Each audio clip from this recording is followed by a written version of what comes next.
Septième journée de manifestation à Troyes. Les habitudes sont prises. Rendez-vous avenue de la République, mobilisation importante. Mais pour certains commerçants, il s'agit d'un nouvel après-midi financièrement délicat. Déjà en temps normal, le centre-ville n'est pas facile. Alors là, ça devient inintéressant pour tous les commerçants qui se plaignent d'ailleurs.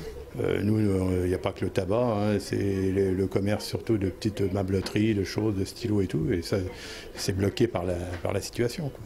Au niveau de la fréquentation, on n'a personne en magasin tout le long de la manifestation. Vous pourriez fermer? Quasiment.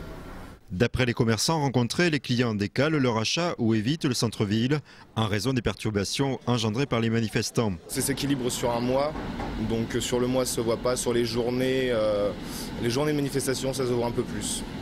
Pour en avoir discuté un peu avec mes collaborateurs, effectivement ça fait un peu beaucoup, mais des mouvements comme celui-ci on est obligé de soutenir parce qu'on est tous concernés par ce mouvement. Il y a forcément une partie de solidarité, c'est vrai, mais bon, il ne faut pas non plus que ça aille trop loin, dans le sens où les commerces sont pénalisés fortement pendant ces moments-là, quoi.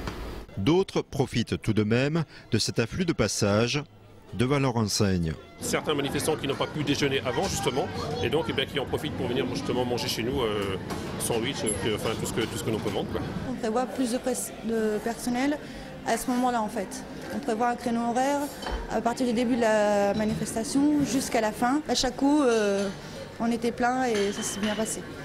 Les syndicalistes, eux, prévoient de maintenir le mouvement malgré ces désagréments. Il faut réfléchir à des formes d'action qui soient pas impopulaires, c'est-à-dire qui pénalisent pas trop les concitoyens. En même temps, face à ce gouvernement qui est quand même déterminé à faire passer toutes leurs saloperies, on a l'obligation d'essayer de trouver des solutions et malheureusement être dans un rapport de force avec eux.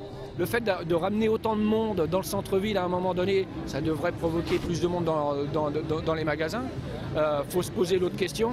Est-ce que les gens ont aussi les moyens d'aller consommer dans tous les magasins du centre-ville? C'est aussi un problème de pouvoir d'achat et de salaire, ce qu'on a fortement revendiqué l'année dernière et en début de cette année. D'autres mouvements de manifestation sont d'ores et déjà prévus, notamment lors de la venue du président de la République. Il y aura un comité d'accueil musclé et j'en serai. Si la date de la visite de Nicolas Sarkozy le 4 novembre est incertaine, une nouvelle manifestation contre la réforme des retraites est planifiée le 6.